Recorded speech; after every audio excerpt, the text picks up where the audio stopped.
इतिहास के महत्वाकांक्षी वो राजा जिन्होंने राजगद्दी पाने के लिए अपने ही पिता की हत्या कर दी। आज की इस क्लास में हम बात करेंगे राजस्थान के राजवंशों में जो पितृहंता हुए थे उनके बारे में। ठीक है, तो सबसे पहले बात करते हैं कि भारत का पितृहंता राजवंश कौन सा था। ठीक है, तो हरियक वंश तो था, वो कहाँ पे शासन करता था? मगध पे। हरियक वंश है वो मगध में एक हरियक वंश का राज हुआ था। ठीक है, इन्होंने मगध पर 131 वर्ष तक शासन किया था। ठीक है, और इस हरियक वंश में 5 से 6 राजा हुए थे।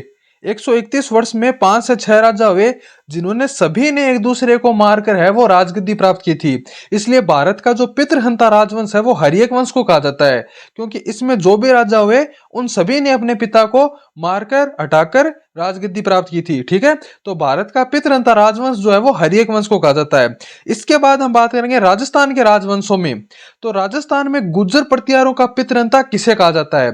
तो राजस्थान में गुर्जर प्रतिहारों को जो पितृहंता है वो मिहिर भोज को कहा जाता है। मिहिर भोज ने किसको मारा?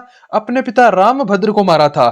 ठीक है, और मिहिर भोज का जो शासनकाल है वो कब का था? 836 से 885 ईस्वी के बीच में। 836 से 885 ईस्वी के बीच में मिहिर भोज ने राज किया था। ठीक है, गुर्जर प्रतिहारों का पितृहंता है वो मिहिर भोज कहलाता है। ठीक है, इतिहासकार सुलेमान ने मिहिर भोज को भारत का सबसे शक्तिशाली शासक व इस्लाम का शत्रु बताया था।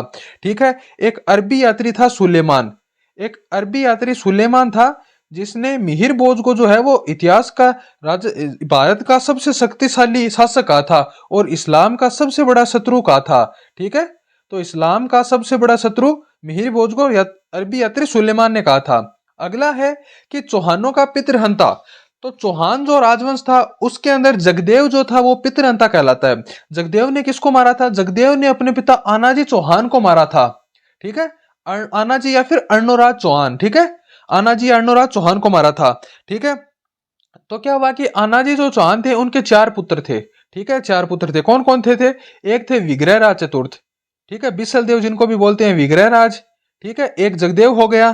ठीक है, और एक अपर हो गया, एक अपर हो गया। ठीक है, विग्रहराज, जगदेव, अपर और एक सोमेश्वर। सोमेश्वर कौन? जो अपने पृथ्वीराज चौहान थर्ड के जो पिताजी थे, सोमेश्वर। ठीक है, तो इनके ये चारों जो बेटे थे, जगदेव, विग्रहराज चतुर्थ, अपर और सोमेश्वर, ये कुछ समय के लिए चारों राजा बने थे। ठीक है, और जो इनमें सबसे जो बढ़िया राजा था वो कौन था? विग्रहराज चतुर्थ था। विग्रहराज चतुर्थ है जिसका शासनकाल 1158 ईस्वी से 1163 ईस्वी के बीच का है। वो बिसलदेव चतुर्थ का शासनकाल था, जो चौहानों का श्रवण काल कहा जाता है। ठीक है, अगला है कि मेवाड़ का पितृहंता कौन था? मेवाड़ का जो पितृहंता है वो उदयकरण या फिर उद्दा था। किसने मारा? अपने पिता राणा कुंभा को मारा था। मेवाड़ का जो पितृहंता है वो उद्दा था। किसको मारा? राणा कुंभा को मारा था। ठीक है, कब की? 1468 ईस्वी में मारा था। 1468 ईस्वी में मारा था। कहां पे मारा? कुंभलगढ़ दुर्ग के अंदर एक कुंड है, मामादेव कुंड। कुंभलगढ़ दुर्ग के अंदर एक मामादेव कुंड है। ठीक है, मामादेव कुंड। मामादेव कुंड के निकट उद्दा ने राणा कुंभा की हत्या कर दी थी। ठीक है, उसके बाद क्या हुआ कि 1468 ईस्वी में कुंभा को मारकर राजा बन गया, लेकिन इसने सिर्फ 5 वर्ष तक शासन किया था। ठीक है, सिर्फ 5 वर्ष शासन किया, उसके बाद बिजली गिरने से उद्दा की भी मृत्यु हो गई थी।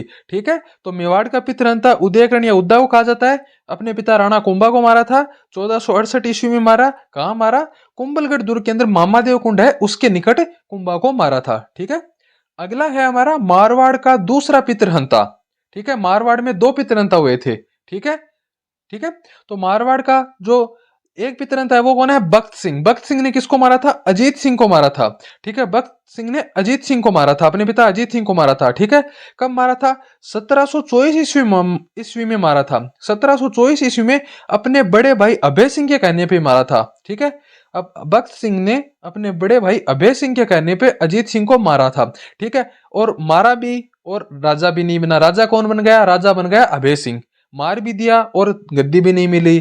ठीक है, तो अभय सिंह के कहने पर इसने अजीत सिंह, अपने पिता अजीत सिंह को मार दिया था और राजा भी नहीं बन पाया था। राजा कौन बन गया था? अभय सिंह बन गया था। ठीक है, फिर है मारवाड़ का पितरंता। ठीक है, मारवाड़ के 2 पितरंत हुए थे। पहला मैंने आपको बताया बख्त सिंह, अब दूसरा है राव मालदेव। ठीक है, राव मालदेव ने किसको मारा था? राव मालदेव ने राव गांगा को मारा था। ठीक है, कब मारा था? 1532 ईस्वी में मारा था। 1532 ईस्वी में राव मालदेव ने राव गांगा को मारा था। ठीक है, तो क्या हुआ कि मोणोद नैणसी जो था उसके अनुसार बालकनी से धक्का देकर मारा था। मोणोद नैणसी है वो बताते हैं कि मालदेव ने राणा गांगा को बालकनी से धक्का देकर मारा था, लेकिन बाद में कुछ इतिहासकार ने बताया कि ये जो राव गांगा थे वो अफीम का सेवन कुछ ज्यादा ही करने लगे थे। ठीक है, तो अफीम का ज्यादा सेवन करने के कारण इनकी मृत्यु हो गई थी। ठीक है, और मोणोद नैणसी के अनुसार बालकनी से धक्का देकर राव मालदेव ने मारा था। ठीक है, तो ये थे हमारे राजस्थान के राजवंशों के प्रमुख पितृहंता, प्रमुख या सभी पितृहंता। जो पितृहंता हुए वो मैंने आपको सारे एक ही क्लास में समझा दिए हैं। ठीक है, तो मिलते हैं नेक्स्ट क्लास में।